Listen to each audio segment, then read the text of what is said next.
விழுப்புரம் மாவட்டம் திண்டிவனம் சட்டமன்ற தொகுதியில் மதசார்பற்ற முற்போக்கு கூட்டணி சார்பில் பானை சின்னத்தில் போட்டியிடும் விசிக வேட்பாளர் வன்னியரசுவை ஆதரித்து விசிக பொதுச் செயலாளரும் விழுப்புரம் தொகுதி நாடாளுமன்ற உறுப்பினருமான துரை ரவிக்குமார் மற்றும் சமூக செயற்பாட்டாளரும் திரைப்பட கலைஞர் ரோகிணி ஆகியோர் திண்டிவனம் நகராட்சி உட்பட்ட மேம்பாலம் அருகே RS பிள்ளை வீதி, செஞ்சி பேருந்து நிலையம், காந்தி சிலை ஆகிய பகுதிகளில் கூட்டணி கட்சி நிர்வாகிகளுடன் சென்று பானை சின்னத்திற்கு வாக்கு சேகரித்தார்.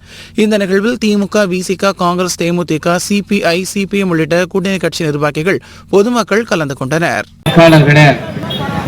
நடைபெற இருக்கின்ற சட்டப்பேரவை தேர்தலில் திராவிட முன்னேற்ற கழக தலைமையிலான மதச்சார்பற்ற முற்போக்கு கூட்டணியின் சார்பில் உங்கள் முன்னால் நிறுத்தப்பட்டிருக்கின்ற வேட்பாளர் வன்னியரசு அவர்களுக்கு பானை சின்னத்திலே வாக்களித்து பெருவாரியான வாக்குகள் வித்தியாசத்திலே அவரை வெற்றி பெற செய்ய வேண்டுமாய் உங்களை தாழ்மையோடு கேட்டுக்கொள்கின்றோம்.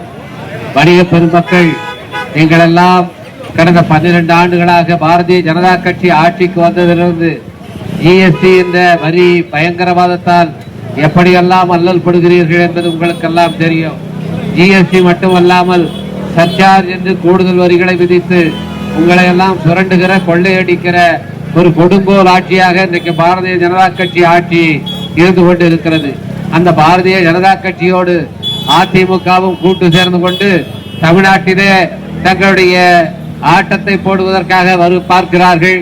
அவர்களை இங்கே காலூன்ற விட்டுவிட்டால் இதற்கு எப்படி உத்தரப்பிரதேசம் இருக்கிறதோ, ராஜஸ்தான் இருக்கிறதோ, பீகார் எப்படி இருக்கிறதோ அப்படியான ஒரு பின்தங்கிய நிலைக்கு தமிழ்நாடும் சென்றுவிடும்.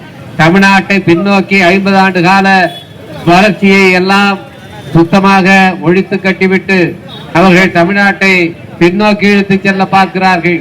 அந்த காலகட்டத்தில் என்ன மாதிரியான கொடுமைகள் இருந்ததோ அந்த கொடுமைகளை எல்லாம் இங்கே நிகழ்த்த பார்க்கிறார்கள்.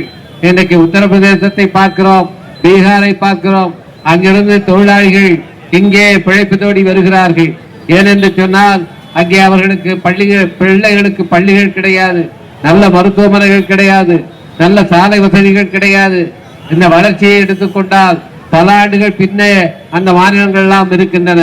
அந்த மாநிலங்களுடைய நிலைமைக்கு தமிழ்நாட்டையும் ஆளாக்க பார்க்கிறது பாரதிய ஜனதா கட்சி. அந்த பாரதிய ஜனதா கட்சியோடு கூட்டு சேர்ந்து கொண்டு அதிமுகவும் உங்களை வாக்கு கேட்டு வருகிறார்கள். அவர்களை இங்கே காலூன்ற விட்டுவிட்டால் அதற்கு பிறகு தமிழ்நாட்டை யாரும் காப்பாற்ற முடியாது.